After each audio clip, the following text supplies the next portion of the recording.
बता रहे थे कि ठीक है, अनर्थ निवृत्ति हमारे हाथ में नहीं है, लेकिन अर्थ प्रवृत्ति तो हमारे हाथ में है। हम अर्थ प्रवृत्ति कर सकते हैं, अर्थात गंदगी हम बाहर नहीं निकाल सकते, लेकिन अच्छी चीज तो अंदर डाल सकते हैं ना। तो भगवान के कथा का श्रवण ये हमारे हाथ में। इसके लिए हम ये नहीं कह सकते कि मेरा मन बहुत ज्यादा बलवान हो गया था तो मैं कथा नहीं सुन पाया, कथा नहीं सुन पाई, ऐसा कभी नहीं होता। कथा सुनना तो हमारे हाथ में है। तो अगर हम पुण्य श्लोक भगवान के यशों का गान सुनते हैं, जैसा कि यहाँ बताया है भगवान के पुण्य यशों को सुनना, तो पुण्य यशों को भगवान के सुनने से क्या होगा, ऑटोमेटिक हमारी अनर्थ निवृत्ति चालू हो जाएगी, अलग से हमको उसमें मेहनत नहीं करनी पड़ेगी। जैसे प्रभुपाद जी बड़ा सुंदर उदाहरण देते हैं, एक गंदे पानी के गिलास में हम गंदगी को बाहर नहीं निकाल सकते तो अच्छा पानी तो उसमें डाल सकते हैं।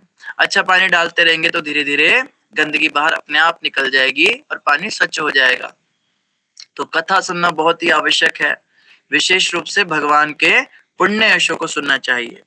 तो यही श्लोक में बताया गया है कि श्रवण की बहुत अधिक महिमा है और जो भी व्यक्ति कलयुग के प्रभाव से बचना चाहता है उसे ऐसा करना चाहिए। अगले श्लोक में बता रहे हैं, उनके दिव्य कर्म अत्यंत उदार तथा अनुग्रह पूर्ण है और नारद जैसे महान विद्वान मुनि उनका गायन करते हैं।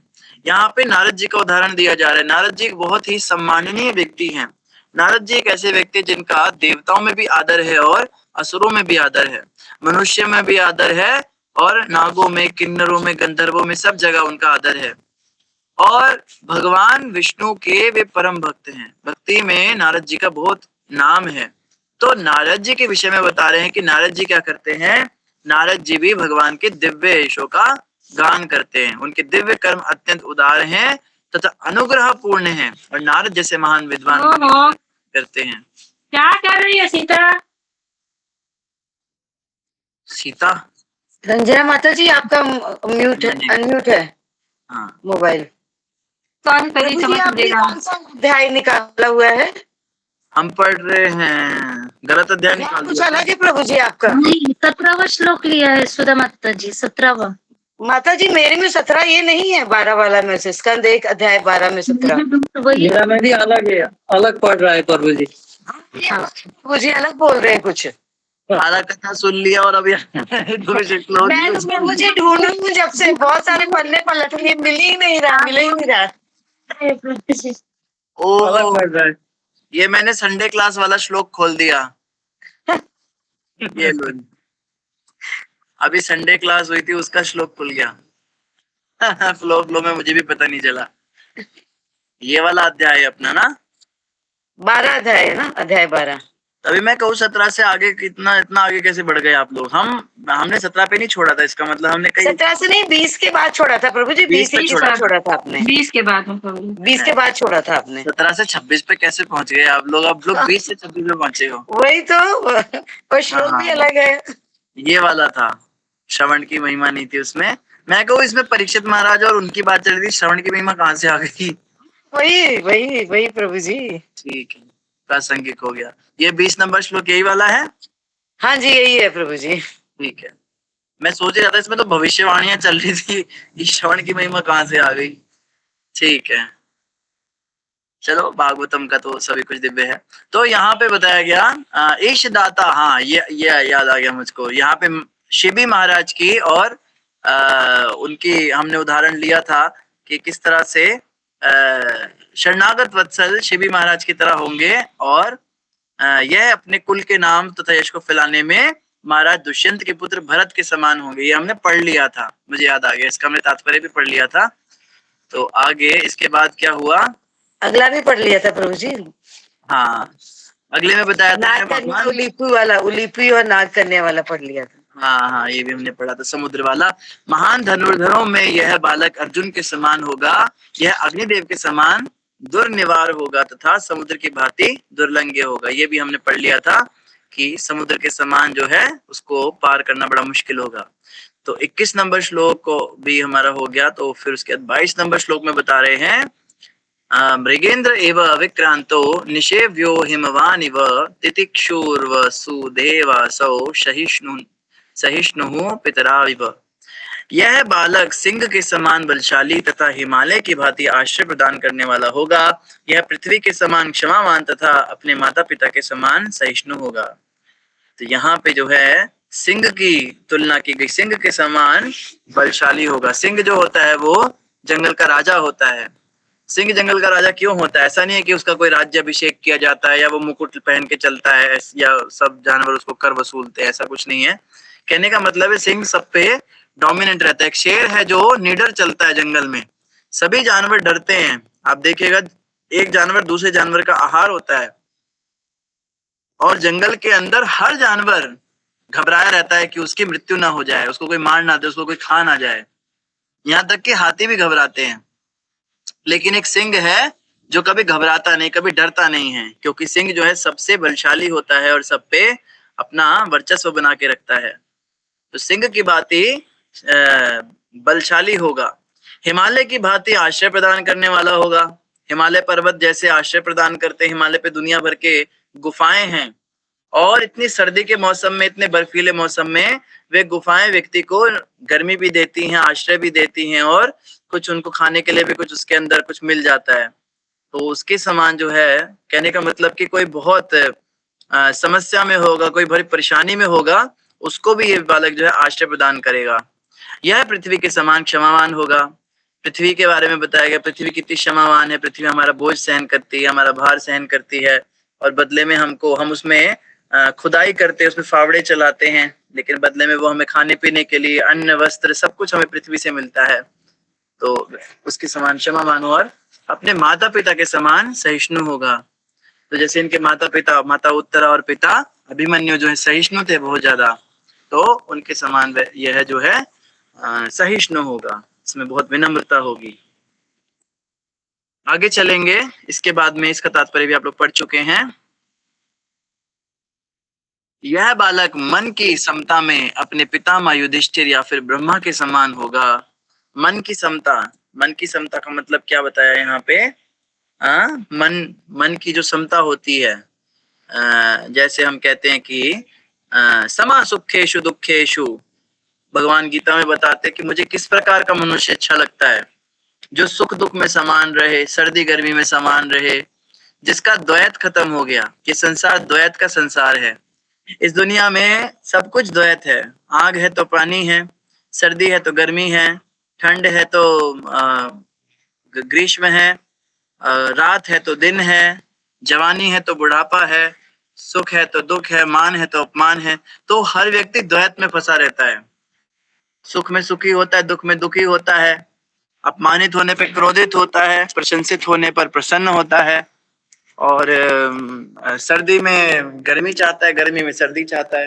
तो हर व्यक्ति द्वैत में फंसा हुआ है। लेकिन ये बालक क्या होगा? ये समता में रहेगा, अर्थात ये हर परिस्थिति में एक जैसा रहेगा। तो उसको कहते हैं सम होना। और समता में किसका उदाहरण दिया यहाँ पे? समता में उदाहरण दिया है इन्होंने पितामह का। हाँ, तो पितामह का मतलब यहाँ पे भीष्म पितामह नहीं है, पितामह इस बालक के। इस बालक के पितामह कौन है? इस बालक के पितामह 5 पांडव, ये इसके पितामह हैं। वैसे तो अर्जुन इसके पितामह थे, लेकिन तात्पर्य में प्रभुपाद जी ने युधिष्ठिर महाराज का भी नाम लिया है और ब्रह्मा का भी यहाँ पे वर्णन है। ब्रह्मा को भी पितामह कहते हैं। ब्रह्मा को पितामह क्यों कहते हैं? क्योंकि ब्रह्मा जो है वो देवताओं के भी पिता हैं। नारद जी वगैरह जितने देवता हैं, इन सबके पिता हैं। तो ब्रह्मा को भी पितामह कहा जाता है कई बार। और भगवान कृष्ण को प्रपितामह कहते हैं। प्रपितामह, प्रपितामह मतलब परदादा, जो ब्रह्मा के भी पिता हैं। ब्रह्मा भी नाभि कमल से निकलते हैं जिनकी, उनको परदादा कहते हैं। तो भगवान विष्णु जो हैं वो प्रपितामह है। तो पितामह का मतलब फिर यही हुआ कि ब्रह्मा के समान, जैसे ब्रह्मा भी समदर्शी रहते हैं, ब्रह्मा के ऊपर भी द्वैत का फर्क नहीं पड़ता, तो उनकी तरह जो है ये समदर्शी होगा। दानशीलता में यह कैलाशपति शिव के समान होगा। दानी इतने शिव जी अपना भी सब लुटा देते हैं, कपड़े भी नहीं छोड़े अपने पास पहनने के लिए, इतना घर बार संसार दान किया, गुफा में आ गए। कई लोग जो है दानी होते हैं, मगर दान वो सोच समझ के करते हैं कि अपना भी नुकसान नहीं होना चाहिए। इतना थोड़ा ना दान करना होता है, खींच लेते हैं। ऐसा थोड़ा ना होता है कोई दान करते करते अपना घर, गाड़ी, बंगला, पैसा, रुपया सब बंटवा सब दे दे और खुद सड़क पे आ जाए, ऐसा कौन दानी होता है? तो शिव जी एक ऐसे दानी हैं। शिव जी लोगों को करोड़पति बनाते हैं। आज भी कई लोग शिव जी की उपासना करते हैं, हम देखते हैं। शिव भक्तों की तो वैसे अलग ही टौर होती है। शिव भक्त जो होते हैं वो बड़े सोने के चेन और बड़ी मुंदरी शुंदरी खूब सारी अंगूठियां लगा के और दाढ़ी वाड़ी बढ़िया करके और बड़ा चश्मे चश्मे लगा के बड़ी गाड़ी लेके और डोले शोले होते हैं उनके और निकलते हैं लोटा लेके और जय महाकाल बड़ा सा तिलक लगा के और शिव जी को जल चढ़ाएंगे और बड़े मतलब बहुत सीरियसली पूजा करते हैं। वो हमारे जैसे नहीं होते, जैसे वैष्णव तो जनरली बड़े झुक के चलने वाले, बड़े विनम्र से, बड़े भोले से, हंसी मजाक करने वाले। वो लोग तो बड़े सीरियस और बड़े मतलब जब बैठते हैं ध्यान में तो ऐसे आंख बंद करके कमर सीधी करके और अपना करते हैं अपना जाप वगैरह। तो शिव जी उनको बहुत देते हैं। शिव जी उनको घर देते हैं, गाड़ी देते हैं, बंगला देते हैं, पर खुद शिव जी नंदी बैल पे चलते हैं। नंदी बैल आप देखो, जानवरों में सबसे धीरे चलने वाला तो बैल ही होता है, उस पे शिव जी बैठते हैं। गाय भी बेचारी दौड़ लेती है, बैल तो दौड़ भी नहीं पाता कभी। तो जबकि इनके खुद के बेटे, दोनों बेटों के पास में खूब बहुत बड़ी फास्ट ड्राइविंग वाहन है। एक चूहे पे बैठते, मूषक तो फटाफट, मूषक को आप पकड़ सकते हो क्या? चूहा पकड़ में नहीं आता, इतना तेज भागता है। और दूसरा तो मोर पे बैठते, कार्तिक है, मोर भी बहुत तेज। और इनकी पत्नी के पास अपनी स्कूटी है प्राइवेट, वो पति के साथ भी बैठती है और अपनी भी उनके पास, वो शेर की सवारी करती हैं, उनके पास शेर है। लेकिन बैल बड़ा धीरे चलता है। तो कह लीजिए कि शिव जी सबसे स्लो जो वाहन है उस पे बैठते हैं। ये धीरता का भी प्रतीक है। शिव जी बड़े धीर हैं, बड़े गंभीर हैं और बड़े सादगी पूर्ण जीवन जीते हैं। जो सादा जीवन जीता है वो अपने पास कुछ रखता नहीं है। तो ऐसा दान करेगा ये बेटा आपका, इतना दान करेगा कि शिव जी के समान सब कुछ दान कर देगा, सब लुटा देगा अपना। यह देवी लक्ष्मी के भी आश्रय भगवान नारायण के समान सबों को आश्रय देने वाला होगा। और आश्रयदाता कैसा होगा? नारायण के समान। नारायण भगवान कभी किसी को रिजेक्ट नहीं करते। ऐसा कोई व्यक्ति नहीं आया जिसको रिजेक्ट हुआ हो, रिजेक्शन हुआ हो। भगवान ने आज तक जो भी उनके शरण में आए, कितना भी पापी हो, कितना भी दुराचारी अत्याचारी हो, भगवान नारायण का स्वभाव है कि वो किसी को रिजेक्ट तो कभी नहीं करते, किसी को ठुकराते नहीं। अब यहाँ पे एक प्रश्न आता है कि हम कहते भगवान कभी किसी को ठुकराते नहीं, लेकिन रामायण में एक प्रसंग हम देखते जहां पे उनके रूप लावण्य से, उनकी सुंदरता से आकर्षित होकर एक स्त्री ने आकर उनको विवाह का प्रस्ताव दिया था, शूर्पणखा ने। लेकिन वहां भगवान ने उसको दुत्कार दिया, उसको रिजेक्ट करके भगा दिया। तो ये कौन समझा सकता है आप में से कि भगवान तो किसी को रिजेक्ट करते नहीं? तो अगर रिजेक्ट कर दिया तो वो भगवान नहीं, ये कौन समझा सकते हैं? इसका जवाब कौन देंगे?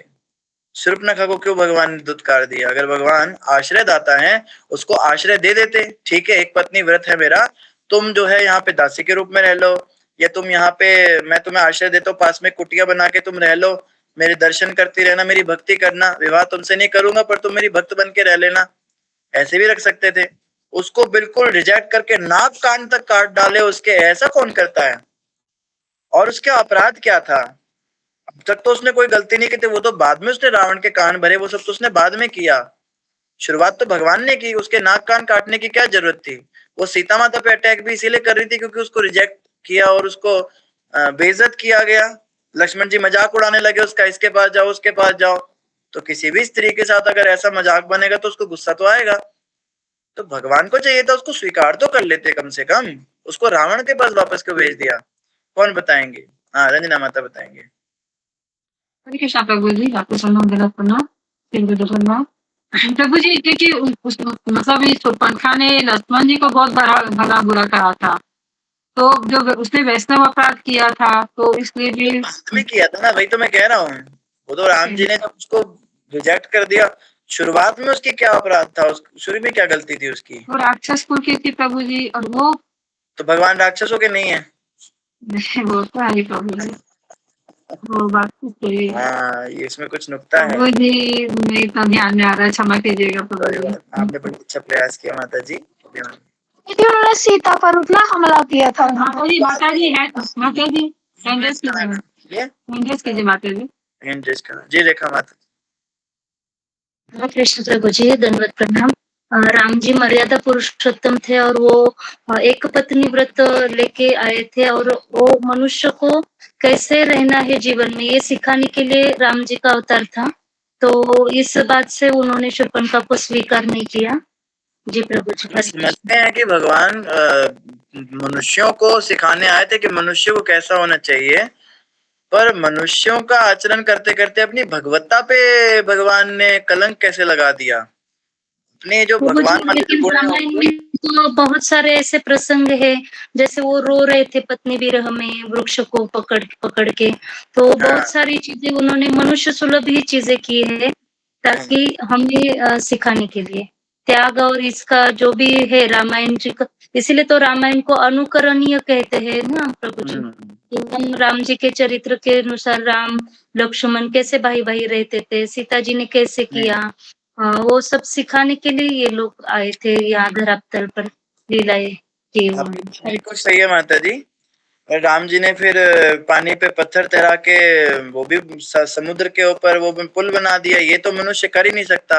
अब हम इसका अनुकरण करके सोचे भाई मैं थोड़ा नदी पार चला जाऊं, मेरे को बार बार नाव वाले को पैसे देने पड़ते हैं, मैं अपना नाम लिख के या राम का नाम लिख के ऐसे पत्थर पे पानी पे पत्थर भी नहीं, तो ऐसा भी नहीं कह सकते। भगवान ने अति मानवीय कार्य भी जी, वहाँ भी राम जी ने कहा किया सेतु के लिए तो वो नल और नील को ही उन्होंने आवाहन किया और उन्होंने किया।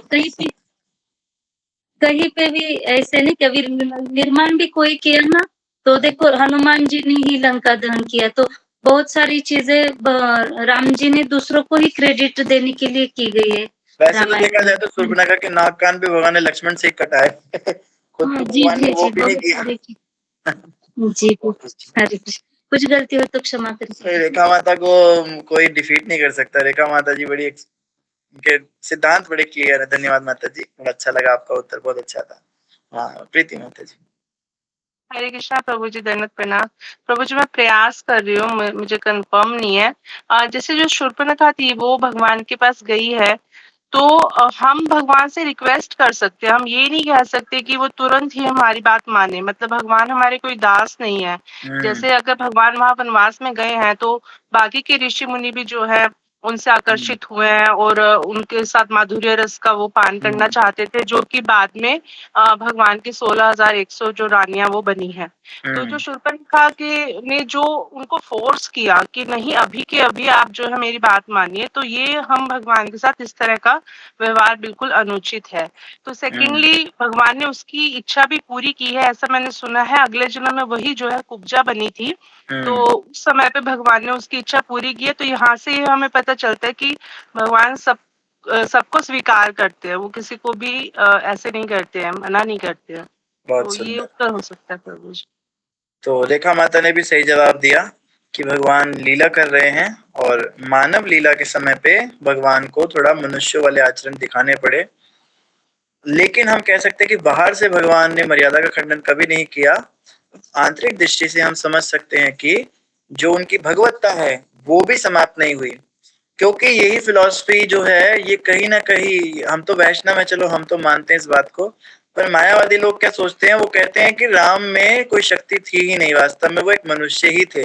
नल नील की सहायता से उन्होंने सेतु बांधा, लंका दहन हनुमान ने करा, राम ने कभी किया ही क्या। राम एक मनुष्य ही थे, उनकी ऐसी सोच है। और उन्होंने कविता लिख रखी है, एक राम दशरथ का बेटा, एक राम घट घट में लेटा। हाँ ऐसा बोलते हैं, जो दशरथ का बेटा था वो तो मनुष्य ही था, लेकिन जो जिस राम का नाम जपने के लिए हम बात करते हैं वो दूसरा राम है। कहीं ना कहीं सिखिज्म में भी यही भेदभाव देखने को मिलता है कि राम नाम जो है वो जो पत्थरों पे लिखा गया था वो परमात्मा का नाम था, राम उस व्यक्ति का नहीं था जो सेतु बांध रहा था। तो इस तरह से लोग जो है इसको कई बार नास्तिकता में भी ले जाते हैं। पर चलो वैष्णव तो ये बात जानते हैं कि भगवान मनुष्यों के द्वारा अनुकरणीय व्यवहार दिखाने आए थे। तो बहुत अच्छा। और प्रीति माता जी ने भी बड़ा अच्छा जवाब दिया कि राम जी जो हैं वो तुरंत हमारे रिक्वेस्ट होल्डर नहीं, हमारे आज्ञाकारी सेवक नहीं है कि तुरंत हमारी बात सुनेंगे। बहुत अच्छा जवाब। और रंजना माता जी ने भी अच्छा प्रयास किया, थोड़ा सा हमने कंफ्यूज कर दिया। रंजना माता बेचारी थोड़ी बोली है तो वो कंफ्यूज हो जाती है हमारी बातों से, पर माता जी सही जवाब देते हैं। हमको भी आदत है थोड़ा मजाक करने की। तो धन्यवाद। हाँ धन्यवाद। भविता माता जी। कृष्ण प्रभु जी मुझे प्रश्न का नहीं पता, अभी मैं जस्ट ज्वाइन हुई थी, तो प्रश्न क्या था आपको? प्रश्न ये है कि भगवान शरणागत वत्सल हैं। यहाँ पे आप देख रहे हैं स्क्रीन पे लिखा है कि यह देवी लक्ष्मी के भी आश्रय, भगवान नारायण के समान सबों को आश्रय देने वाला होगा। परीक्षित महाराज को नारायण भगवान के समान आश्रय देने वाला बताया, पर आश्रय देने वाले अगर इतने बड़े भगवान हैं तो शूर्पणखा को आश्रय क्यों नहीं दिया उन्होंने, उसको क्यों दुत्कार दिया? ये प्रश्न चल रहा है, इस पे सभी भक्त अपना अपना उत्तर दे रहे हैं। धन्यवाद माता जी। हाँ, मोतीलाल प्रभु जी इसका उत्तर देंगे। हरे कृष्ण प्रभु जी, धन्यवाद प्रभु जी। दो बात संभूल हरे कृष्ण प्रभु जी, वीडियो हैं। आवाज क्लियर नहीं आ रही प्रभु जी। हरे कृष्णा प्रभु जी, धन्यवाद प्रणाम। अभी आवाज सही आ रही है? ये अभी सही आ रही जी प्रभु जी। प्रभु जी ऐसा था कि शूर्पणखा का भाव जो था वह आश्रय का नहीं था, वो उसका भाव था, वह काम से पीड़ित थी, वह शादी करने के लिए प्रस्ताव रखती थी, वो प्रण लेने के लिए। ये भी बड़ा अच्छा पॉइंट प्रभु जी ने बोला कि आश्रय देने के लिए कहा है भगवान ने, ये नहीं कहा कि मैं सबकी वासनाएं पूरी करूंगा। वासना पूरी करने में नारायण के समान थे ऐसा नहीं लिखा है। तो आश्रय लेना एक अलग बात होती है, वासना पूरी करना एक दूसरी बात होती है। तो सभी ने बहुत अच्छे उत्तर दिए, सभी ने सही जवाब दिए, सभी का बहुत बहुत धन्यवाद। तो हम देखते हैं कि शूर्पणखा के केस में क्या हुआ था। वास्तव में भगवान के लीलाओं को कोई समझ नहीं सकता। मैं भी नहीं समझता था इन बातों को, मैंने भी कहीं सुना ही था, तो मैं आपको ये वाली बात बता रहा हूँ। नहीं तो पहले मुझे भी इस बात का डाउट था कि भगवान रिजेक्ट तो कईयों को करते हैं, सिर्फ शूर्पणखा को नहीं, और भी कईयों को रिजेक्ट किया भगवान ने। आप देखेंगे जब पृथु और क्षमा कीजिए, पृथु ही थे, दश ये हाँ विजिताश्व पृथु के ही पुत्र थे, मेरे ख्याल उन्हीं के थे। तो पृथु और इंद्र की जब लड़ाई चल रही थी, इंद्र जो है उनका अश्वमेध यज्ञ का घोड़ा चुरा कर ले जाते थे बार बार, तो पृथु के जो पुत्र थे उन्होंने जाके वो घोड़ा वापस लेकर आया। तो इंद्र की और पृथु की जब लड़ाई हो गई तो वहां विष्णु भगवान ने आकर इंद्र का साथ दिया। उधर पृथु को बोला कि तुम अपना यज्ञ रोक दो अगर इंद्र को नहीं अच्छा लग रहा है, जबकि पृथु भक्त थे भगवान के। और हम यही चीज देखते वामन अवतार में बलि और शुक्राचार्य का जो प्रसंग था। बलि महाराज बेशक असुर कुल के थे पर भगवान के भक्त थे, शुद्ध भक्त थे। तो शुद्ध भक्त की साइड भगवान को लेनी चाहिए, लेकिन वहां भी भगवान ने इंद्र की साइड ली। इंद्र चाहता है कि तुम यज्ञ मत करो तो तुम अपना यज्ञ रोक दो, तुमको मैं रसातल का राज्य दे देता हूँ। और ऐसे कोई रिक्वेस्ट नहीं किया था, फोर्सफुली उनको नीचे फेंक दिया था भगवान ने। तो भगवान असुर वंश के साथ हमेशा ही पक्षपात करते हुए दिखे हैं, हमेशा देवताओं की तरफ लेना, हमेशा उनको हर तरह के बेनेडिक्शंस देना, उनको ही सारे वरदान देना। असुर कुल का, राक्षस कुल का कोई व्यक्ति कितना भक्ति भी कर ले तो भी उसके साथ मतलब पक्षपात करना। नरसिंह लीला में भी अगर हम ध्यानपूर्वक देखेंगे तो प्रहलाद जी को भगवान ने हिरण्यकश्यप से बचाया, किसी देवता से नहीं। देवताओं के साथ जब प्रहलाद का युद्ध हुआ तब भगवान ने उसको नहीं बचाया। तो ये जो है, ये चीज बड़ी भगवान की देखने वाली है कि असुरों का हमेशा ही वो अनिष्ट करते हैं, चाहे वो भक्त ही क्यों ना हो। असुर कुल में अब कुब्जा थी, क्या नाम इसका, शूर्पणखा थी तो असुर जाति की ही, पर भगवान से इसको आकर्षण हो गया। तो भगवान का कार्य क्या है, सबको आशीर्वाद देना, सबको स्वीकार कर लेना चाहिए। आश्रय चलो नहीं था लेकिन पति रूप में चाहती तो थी। तो आचार्य बताते हैं कि कुछ लीलाएं ऐसी हैं जो हमें दिखती कुछ है लेकिन उसके पीछे का भाव कुछ और ही होता है। वास्तव में भगवान ने शूर्पणखा को देखते ही स्वीकार कर लिया था, उसको रिजेक्ट कभी किया ही नहीं था। शूर्पणखा को भगवान के पास जब वो आई थी, चाहे भगवान के पास किसी भी भाव को लेकर हम जाएं, भगवान हमें स्वीकार कर लेते हैं। स्वीकार करके भगवान ने उसको मनी मन आशीर्वाद भी दे दिया था, मैं तुम्हें अपनी पत्नी मानता हूँ, कोई बात नहीं। हालांकि वो एक विधवा थी, वो कोई ऐसी तो थी नहीं, कोई कुंवारी कन्या नहीं थी, पर चलो भगवान ने कहा जैसी भी आई है। और अब वो क्योंकि भगवान के द्वारा स्वीकार की जा चुकी थी तो इसीलिए भगवान ने उसको कुरूप कर दिया कि कहीं दूसरी जगह मुंह ना मार पाए, क्योंकि भगवान उसकी प्रवृत्ति जानते थे।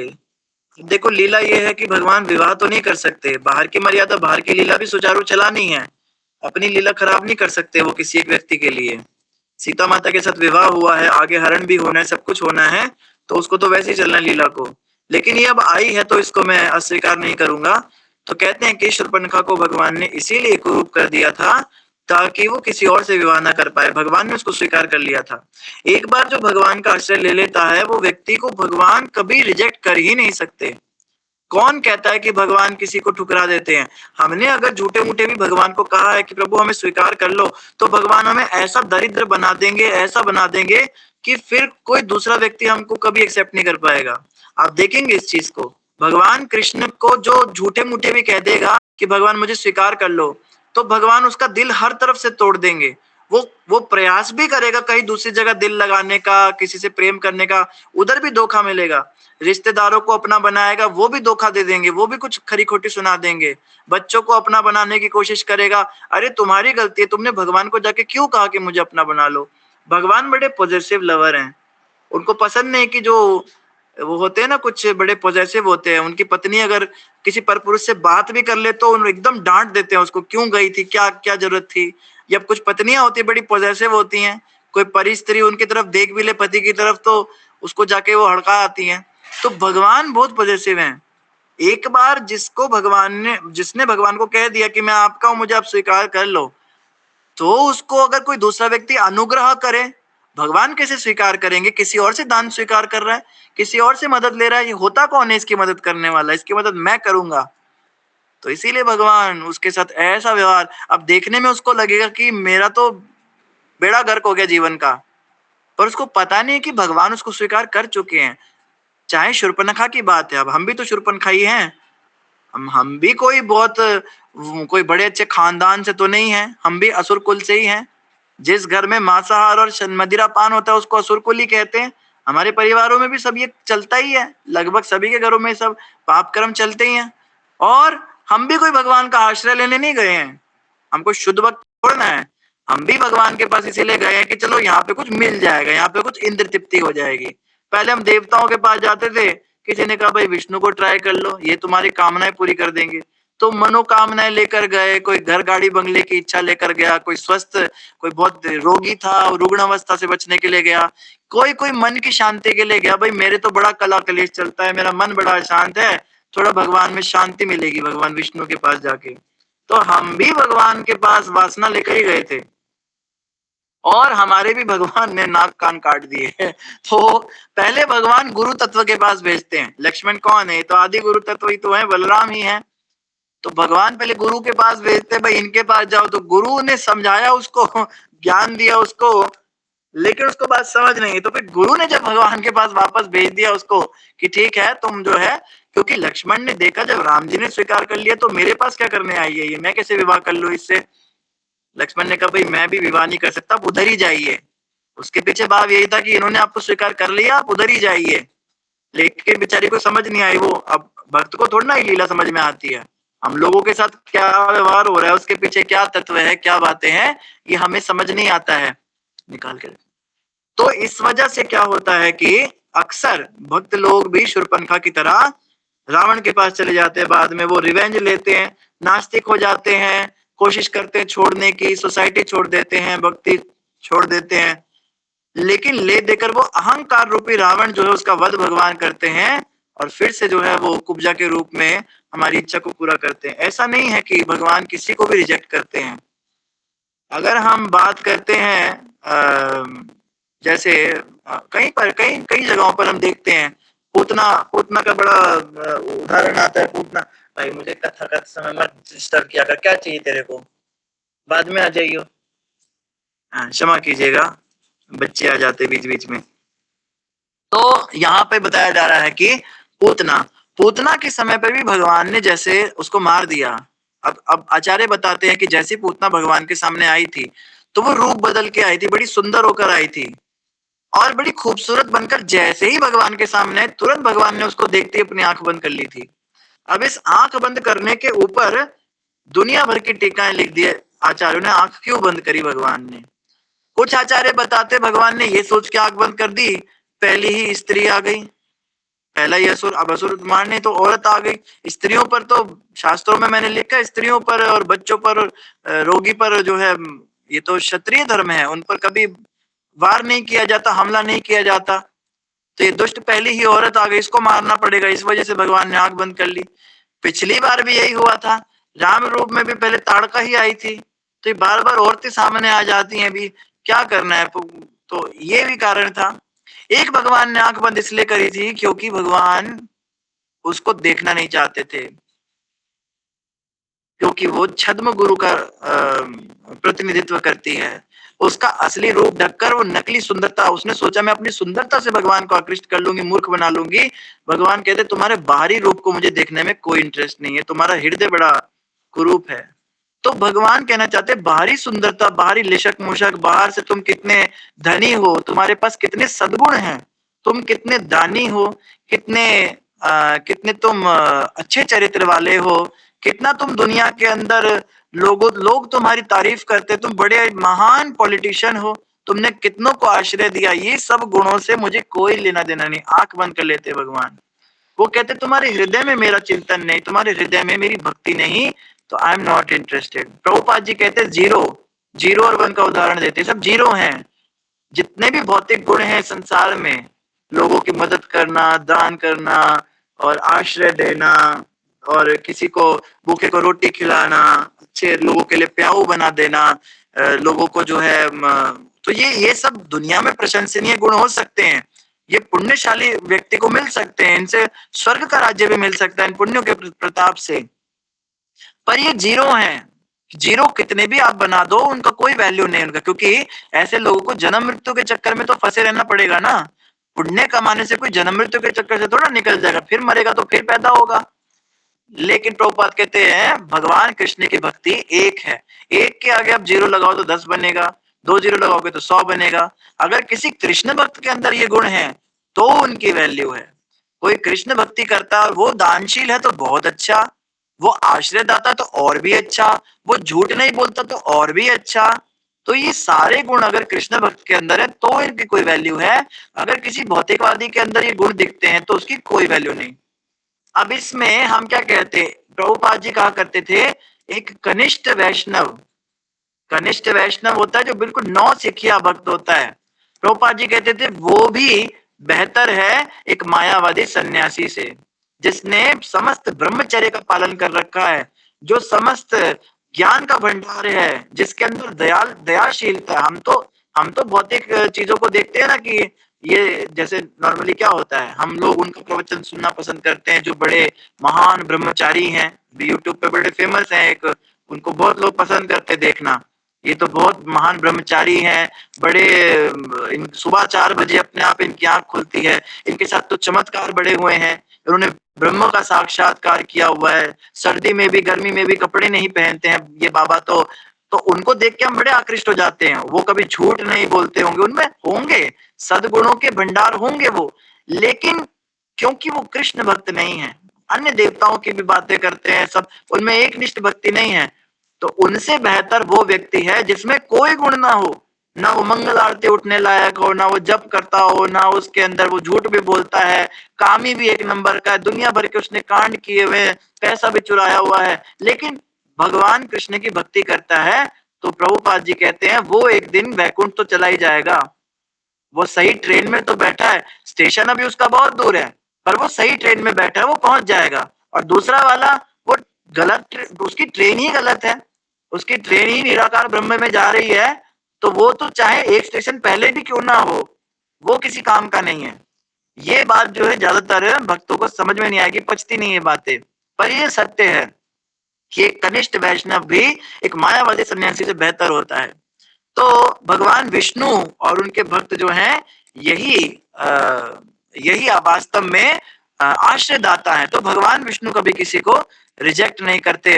तो और पूतना को देखकर तो खैर बात चल रही थी, भगवान केवल भक्ति का हृदय देखते हैं और बाहर की सुंदरता नहीं। एक कारण ये भी था कि भगवान ने इसलिए भी आंख बंद कर ली थी कि भगवान ने सोचा ये वैष्णव अपराध करके आई है, इसने अभी अभी ब्रिजवासी बच्चे मारे हैं। पूतना ने भगवान कृष्ण के समय के पैदा हुए, जैसे कंस ने कहा था ना कि पिछले 1 हफ्ते में पैदा हुए सारे बच्चे मार के आ जाओ, तो वो ब्रजवासियों को मार कर आई थी, वध करके आई थी उनका।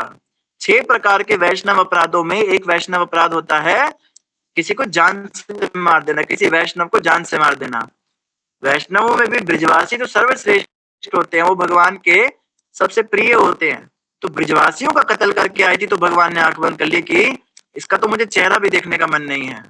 तो खैर पूतना जैसी महान वैष्णव अपराधी, नकली और बाहर से छद्म रूप धारण करने वाली को भी भगवान कृष्ण ने यशोदा मैया की जगह दे दी। ये बड़ी बात है। इतने अपराध होने के बावजूद भी क्यों दी? सिर्फ एक वजह से कि वो भगवान का आश्रय उसने गलती से ले लिया था, भगवान को दूध पिला दिया था।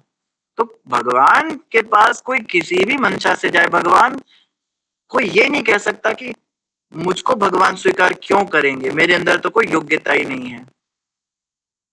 योग्यता भगवान ने देखी कब है? भगवान सिर्फ देखते हैं कि तुम अपना मान लो, बस तुम कह दो एक बार कि तुम मेरे हो, और कुछ नहीं चाहिए, कुछ नहीं चाहिए। गीता में श्लोक आता है अनन्य, जहां भगवान कहते सर्वधर्मान परित्यज्य, धर्मों का परित्याग करो, ये करो, सो करो, वो करो, तो मैं तुम्हें आश्रय दूंगा, तुम घबराओ मत। पर हमें समझना है कि सर्वधर्मान परित्यज्य वाला श्लोक जो है वो है इस बात के लिए कि तुमको मैं पापों से मुक्त करूंगा। पापेभ्यो मोक्षयिष्यामि मा शुचः, तुम्हें मोक्ष प्रदान करूंगा। स्वीकार करने के लिए कब मना किया गीता में? कोई भी एक श्लोक ऐसा है भगवान ने कहा तुम्हें स्वीकार तब करूंगा जब तुम्हें ये गुण होंगे। अरे हम भगवान के बच्चे हैं, पिता को कोई कारण चाहिए कि अपने पुत्र को स्वीकार करने के लिए? एकमात्र गुण क्या होना चाहिए हमें कि हम भगवान के पुत्र हों, भगवान के अंश हों। वो गुण तो सभी के अंदर है। कोई सृष्टि में ऐसा व्यक्ति जो कह सकता है कि मेरे अंदर तो ये गुण है ही नहीं, मैं तो भगवान का अंश ही नहीं हूं? अंशी के पास अंश तो जाएगा ही। इसीलिए भगवान आश्रयदाता हैं, इतने विशाल हृदय हैं कि भगवान किसी को स्वीकार नहीं करते। बाहर से उनकी लीला भले देखने में समझ ना आए, पर भगवान किसी को रिजेक्ट नहीं करते। इसीलिए यहाँ परीक्षित महाराज के लिए भगवान नारायण का उदाहरण दिया गया। सबसे अच्छा उदाहरण नारायण भगवान का ही आ सकता था, क्योंकि वो कभी किसी को रिजेक्ट नहीं करते। तो परीक्षित ने तो कलयुग को भी एक्सेप्ट कर लिया। हम बाद में देखेंगे कलयुग में इतने दोष है, इतना महान पापी है। कई लोग कहते हैं कि परीक्षित महाराज ने ऐसा क्यों किया, यहाँ पे गलती कर गए, पर ये उनकी गलती नहीं थी। इसको हम कह सकते हैं कि उनके अंदर उदार चित्त हृदय इतना था विष्णु के समान। ये तो विष्णु भगवान भी करते हैं ना, पापी तापी सबको भगवान स्वीकार कर लेते हैं। हम शिव जी के प्रसंग में देखते हैं, शिव जी भस्मासुर को भी स्वीकार कर लेते हैं और वो उन्हीं के ऊपर उल्टा पड़ जाता है बाद में। तो क्या हम ये कहेंगे कि शिव जी से गलती हो गई? ये उनका नेचर होता है, वैष्णवों का नेचर होता है ये, कि वो अपना नुकसान भी कराकर दूसरे व्यक्ति को स्वीकार कर लेते हैं। ये वैष्णवों का हृदय है। लेकिन उसको समझने के लिए हम में कुछ वैष्णवता होनी चाहिए, क्योंकि अभी हम वैष्णव वाले कोई गुण ही नहीं हम में, इसलिए हमें समझ नहीं आती बातें। हमें लगता है कि तो गलती है तो शिव जी को तो नहीं।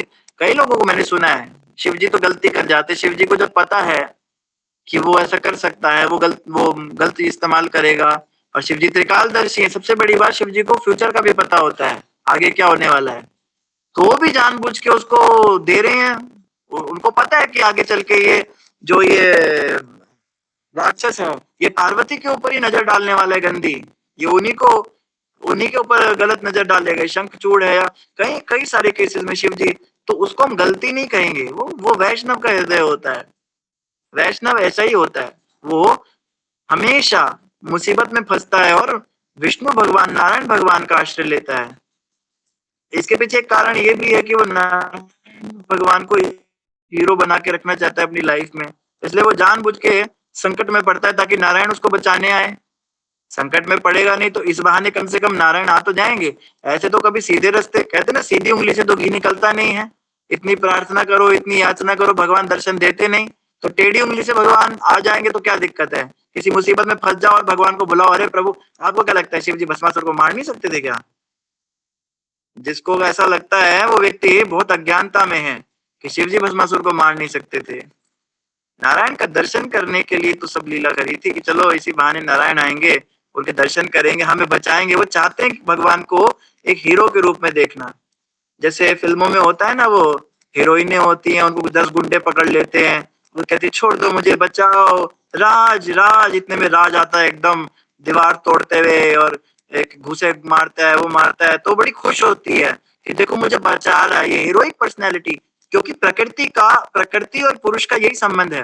प्रकृति हमेशा चाहती है पुरुष मेरी रक्षा करे, तो वैष्णव तो पूर्ण प्रकृति वाले स्वभाव में रहते हैं।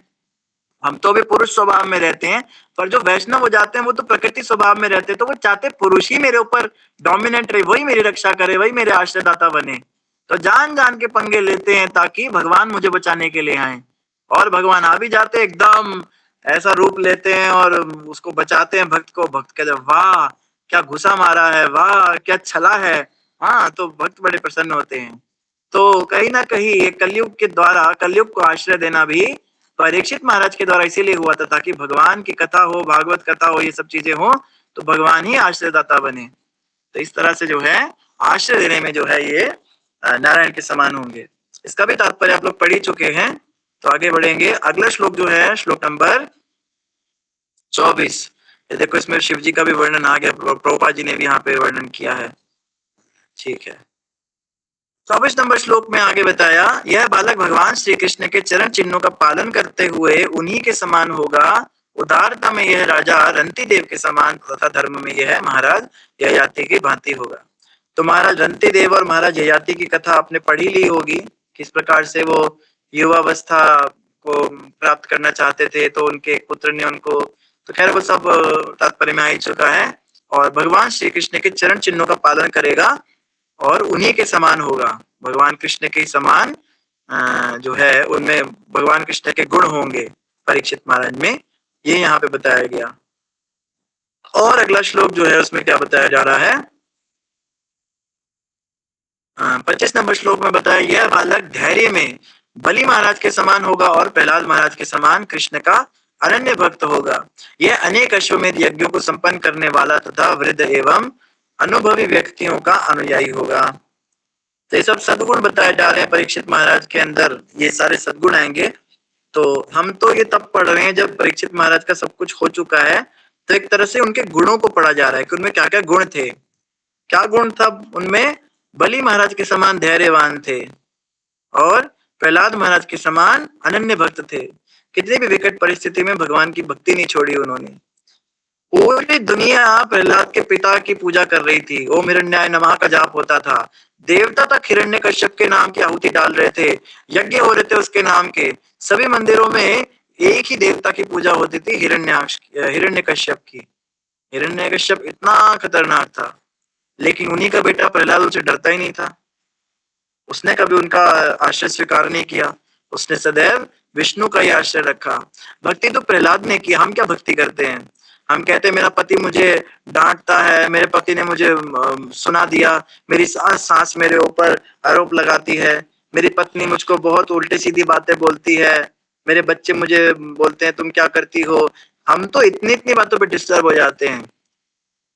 प्रहलाद जी से सीखना है, भक्त का भी डिस्टर्ब नहीं होता है, बल्कि भक्त को जितना रोका जाता है भक्ति में, उसको लगता है कि ये तो और ज्यादा विशेष कृपा हो गई भगवान की मुझ पे, अब तो थोड़ी बहुत आसक्ति इन लोगों से बची थी वो भी खत्म हो गई, अब तो भगवान की भक्ति अच्छे से करूंगा। नारद मुनि की माता की मृत्यु हुई, नारद मुनि छोटे बच्चे ही थे उस समय, 5-7 साल के बालक की जब माँ मरती है तो क्या हालत होती है उसकी। माता की मृत्यु होने पर नारद खुश हो रहे हैं, अच्छा हुआ एक माँ से मेरी आसक्ति बची थी, मर गई, अब भगवान की भक्ति करूंगा आराम से। और छोड़ के चले गए उस जगह को।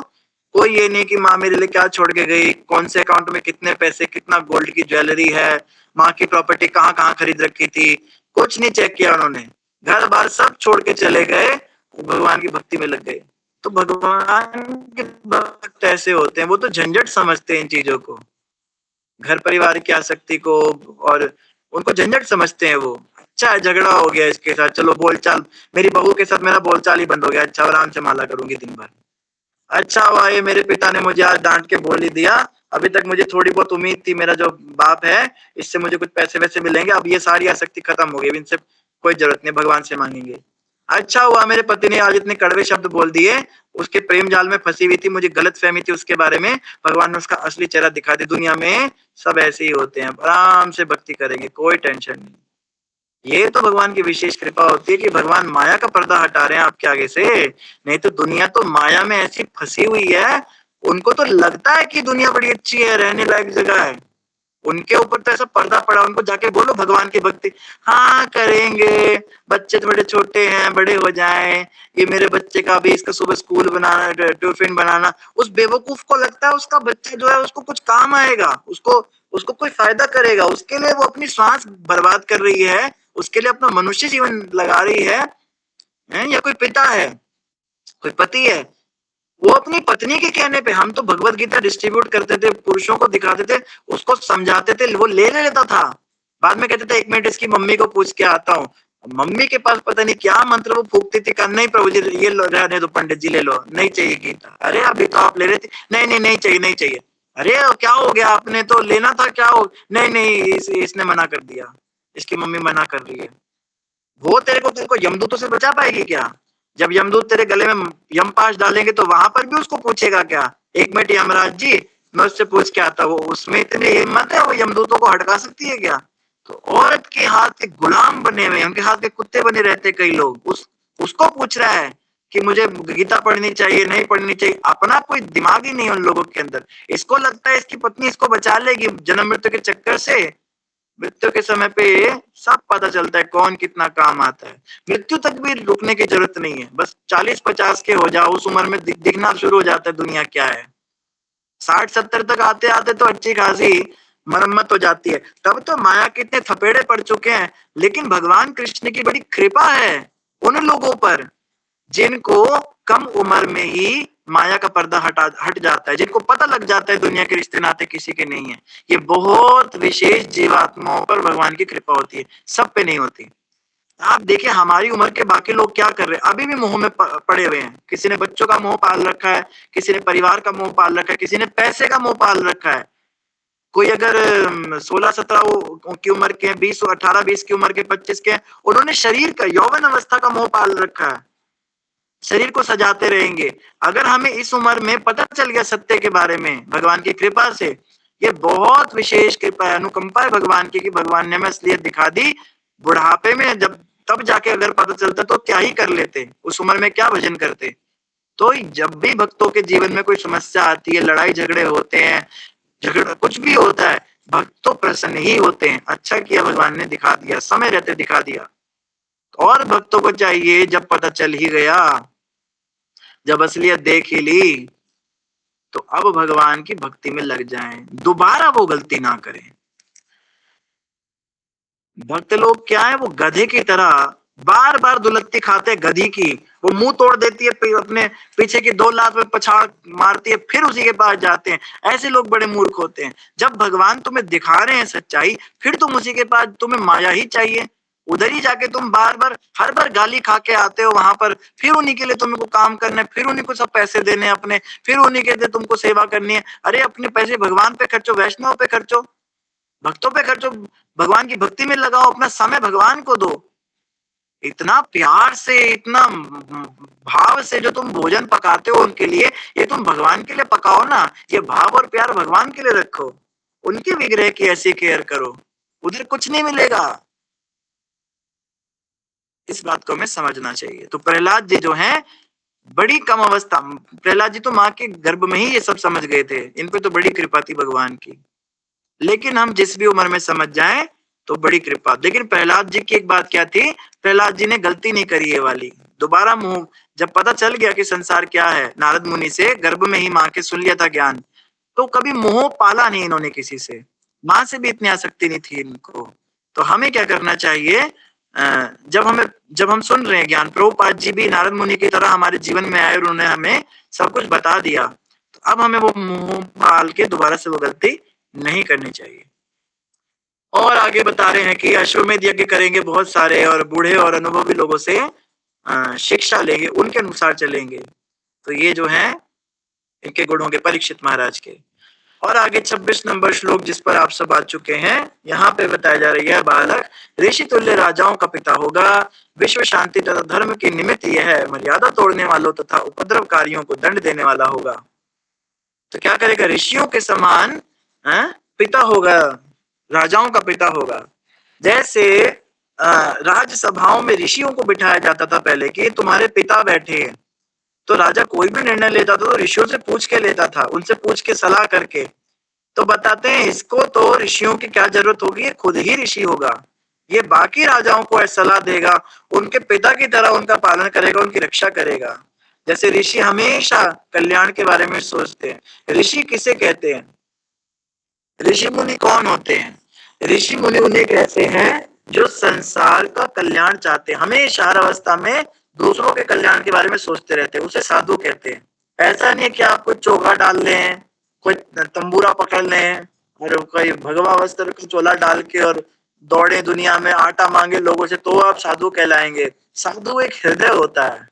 कोई पैंट शर्ट में, सूट में, साड़ी में, लहंगे में, डिजाइनर कपड़ों में भी कोई साधु हो सकता है। साधु उसे कहते हैं जो सदैव दूसरों के कल्याण के बारे में सोचता है। तो परीक्षित जी जो है ये भी ऋषियों के समान दूसरों का कल्याण तो पिता ही चाहता है ना, तो इसलिए पिता के तुल्य बताया गया ऋषियों को कि जैसे पिता हमेशा अपने संतान का कल्याण चाहता है, ऐसे ही ऋषि मुनि भी सदैव समाज का कल्याण चाहते हैं। और परीक्षित महाराज भी उन्हीं की तरह समस्त राजाओं का कल्याण ही चाहेंगे, पिता के समान होंगे। और विश्व शांति तथा धर्म के निमित्त यह है, मर्यादा तोड़ने वालों तथा उपद्रवकारियों को दंड देने वाला होगा। दंड देंगे उनको जो भी इनके राज्य में। आप देखिए ना, कलयुग ने जब आश्रय मांगा इनसे तो इन्होंने कहा जहां पे शराब पीते हो लोग, मांसाहार हो या व्यभिचार हो, तो कलयुग ने कहा ये तो आपके राज्य में किधर भी नहीं होता। कितनी बड़ी बात है, पूरी दुनिया में ऐसा लॉ एंड ऑर्डर किसने मेंटेन किया आज तक, इतना डिसिप्लिन। और ये कलयुग है, कोई पुलिस वाला नहीं है कि जिसको कोई नजरों को धोखा दे के पीछे पीछे चुपके से काम कर लेगा। कलयुग को सब पता होता है कौन छुपके कर रहा है, कौन सामने कर रहा है। तो कलयुग को कोई व्यक्ति नहीं मिला। सोचिए, ऐसे थे परीक्षित महाराज कि परीक्षित महाराज के राज्यकाल में उपद्रवकारियों को इतना स्ट्रिक्ट दंड मिलता था कि सब घबरा के रहते थे, उनसे डर था उनका। जो जैसे अब ये उत्तर प्रदेश के हालात हैं, अब उनके बारे में लोग थोड़ा बोलते हैं, इतना ज्यादा तो नहीं पर फिर भी कंपैरेटिवली बाकियों से बहुत स्ट्रिक्ट है वो दंड देने में। ये दंड नीति बड़ी आवश्यक है। जब कोई राजा या कोई नेता बहुत स्ट्रिक्ट अनुशासन रखता है, दंड नीति बड़ी अच्छी रखता है, तो उपद्रवकारी लोग उनसे भय खाते हैं, वो घबरा के रहते हैं और घबराए रहते, छितरे रहते हैं। जैसे महाराज अंग की कथा आती है, अंग महाराज के समय पे उपद्रवकारी बिल्कुल दिखते ही नहीं थे, लेकिन उनकी मृत्यु के पश्चात जब राजा वेण आए, वेण ने तो इतना अत्याचार किया उनके समय पर ये पनपे, और वेण की मृत्यु के बाद ये सब बड़े एक्टिव हो गए थे। ऐसा बताते जब राजा वेण मरे थे और आगे कोई उत्तराधिकारी था नहीं, आगे कोई संतान तो थी नहीं, तो सब चोर डकैतों को लगा अब ये राज्य जो है ये अनाथ हो चुका है। बहुत लूट मार बहुत ज्यादा बढ़ गई थी, सड़कों पे चलना मुश्किल हो गया था स्त्रियों के लिए, बच्चों के लिए, वृद्धों के लिए। तब जो है महाराज पृथु जब आए और उन्होंने इतना कड़ा अनुशासन कर दिया कि तुरंत वो सारे गायब हो गए। तो दंड देना बड़ा जरूरी है। कई लोग कहते हैं कि राजा इतना दंड क्यों देते थे, राजा शिकार क्यों खेलते थे। राजा को ऐसा ही होना चाहिए, राजा के लिए सब नियम है। और बताया जाता है राजा, जैसे किसी व्यक्ति ने प्रश्न किया था कि अगर कोई राजा है और वो किसी को फांसी दे रहा है तो उसको कर्म लगेगा क्या उसका, क्योंकि है तो अकाल मृत्यु हुई किसी की, ये तो किलिंग ही है, एक तरह से वध कर दिया। या युद्ध में वो इतने लोगों को मारता था तो उन सब का भी उसको पाप तो लगता होगा मारने का, अगले जन्म में वो लोग उससे बदला लेंगे क्या। तो कहते हैं दंड स्वरूप अगर राजा ये कार्य करता है तो उसको कर्म नहीं लगता, क्योंकि उसका कार्य है। न्यायाधीश अगर किसी के लिए लिखता है to be hanged till death और उसको फांसी मिलती है तो न्यायाधीश को वो कर्म नहीं लगता है, वो उसका कार्य है। आर्मी का ऑफिसर अगर किसी उपद्रवकारी को जान से मार देता है, गोली से उड़ा देता है, तो उसको उसका अपराध नहीं लगता है, उसको कोई कर्म नहीं लगता है। मैं एक ऐसे व्यक्ति को जानता हूं जो आर्मी में था पहले, उसने अपने हाथों से एक बार किसी को गोली मार दी थी और उसके बाद वो इतना मेंटली डिस्टर्ब हो गया बेचारा, वो उसने नौकरी छोड़ दी। अभी भी वो मुझको मिले थे तो वो अब तो भक्त बन गए, कहते मुझे अभी तक याद आता है उस व्यक्ति को मैंने कैसे मारा था, मेरे सामने वो तड़प रहा था। तो उसका हृदय बड़ा कमजोर था। ऐसे कमजोर दिल वालों को पहली बात तो उस लाइन में जाना ही नहीं चाहिए, पर अगर आप जा रहे हो तो आपको इतना पता होना चाहिए। और वो उपाय कर रहा है, पंडितों के पास जाके उपाय कर रहा है कि मुझे उस आत्मा का वो ना लग जाए, ये ना लग जाए। उस मूर्ख को इतना नहीं पता कि तेरा तो काम है ये करना, तुझे तो पाप तब लगेगा अगर तू उसे जिंदा छोड़ देगा। क्योंकि उस एक को मारने से तुमने हजारों को बचाया है। वो हजारों को मार देता, उनकी भी तो जान बचाई। ये भी देखो ना, महाभारत में कहा है अगर किसी एक परिवार को बचाने के लिए किसी एक व्यक्ति को मारना पड़े तो मार दो। किसी गांव को बचाने के लिए किसी पूरे परिवार को मारना पड़े तो उस पूरे परिवार को मार दो। और अगर किसी देश को बचाने के लिए पूरा गांव ही उजाड़ना पड़े, सबको जान से मार देना पड़े तो मार देना चाहिए, उसमें कोई अपराध नहीं लगता। और 7 प्रकार के आतताइयों को तो बोला ही है, उनको तो देखते ही मार देना चाहिए। जो अग्नि लगाए आपके घर में, जो जहर दे आपको, जो घातक हथियार लेकर हमला करे, जो भूमि हड़प ले, जो स्त्री का शोषण करे आपके, जो धन की लूट करे, धन को लूटे, तो ऐसे आतताइयों को तो देखते ही मार देने का आदेश है। इनको मारने से कोई अपराध नहीं लगता। तो राजा अगर उपद्रवकारियों को दंड देता है तो उसको कोई पाप नहीं लगता, पुण्यशाली राजा होता है। और ऐसा बताया, राजा अगर किसी व्यक्ति को दंड दे देता है तो उसको यमराज दंड नहीं देते, फिर वो यमराज के पास जाने से बच जाता है। ये भी एक फायदा है। राजा से अगर किसी को दंड मिल जाता है तो उसको नर्क नहीं जाना पड़ता, उसकी शुद्धि इसी दुनिया में ही हो जाती है, यहीं पे सारे कर्म खत्म हो जाते हैं। इसीलिए भी राजा को कहा गया है कि तुम खुल के दंड दो सबको, ताकि इनको यम दंड से बचा सको। तो एक प्रकार से राजा उपकार ही करता है, क्योंकि राजा में विष्णु का भी अंश होता है। हम देखते हैं विष्णु किसी को मारते हैं तो उसका भी उद्धार ही होता है, उसका फायदा ही होता है। तो इसी प्रकार से राजा भी अगर किसी को मारता है तो उस पर उपकार ही करता है कि उसको यमराज के पास जाने से बचा लेता है। और बात रही शिकार खेलने की, तो शिकार राजा जब कोई शिकार करता है, पहली बात तो राजा हिंसक पशुओं को मारता है जो वैसे ही बड़े उपद्रवकारी होते हैं, गांव में परेशान करते हैं। और दूसरा, राजा को प्रैक्टिस करनी होती है युद्ध में लड़ने के लिए, तो वहां दौड़ते मारते लोगों को, अब इंसानों को मार नहीं सकता, उन पर प्रैक्टिस नहीं कर सकता, तो जानवरों पे प्रैक्टिस करता है। लेकिन बताया कि राजा के तीर से जितने भी जानवर मरते हैं उन सबको या तो मनुष्य शरीर मिल जाता है, और अगर राजा ज्यादा ही पुण्यशाली है तो उनको मुक्ति भी मिल सकती है, ऐसा भी बताया है। मुक्ति मतलब उस योनि से मुक्ति मिल जाती है, ऊपर की योनियों में जाता है।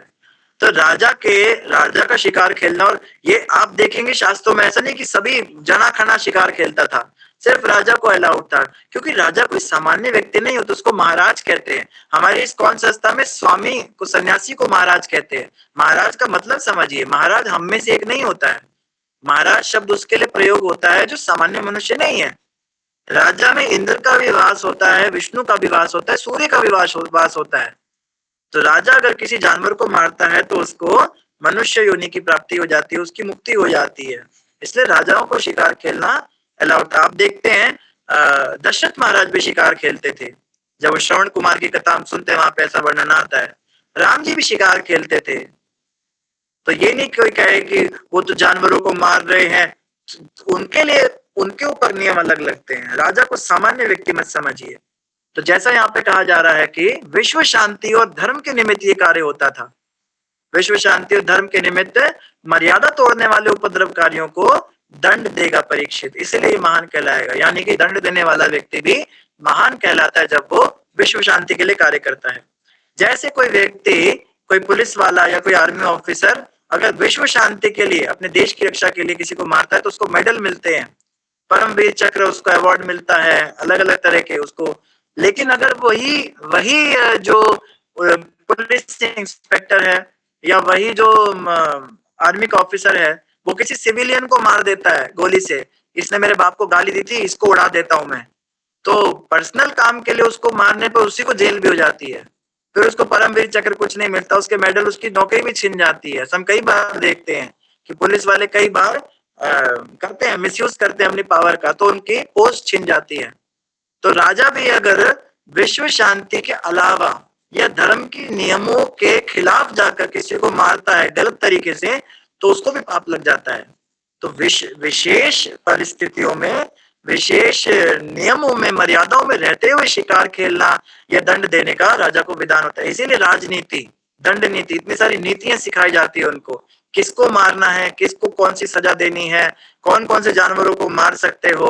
अब राजा कितना भी शिकार के लिए, गाय का शिकार तो नहीं कर सकता ना, तो कुछ नियम थे, कुछ नीतियां थी, ऐसा नहीं कि जिसको देखा मार दिया।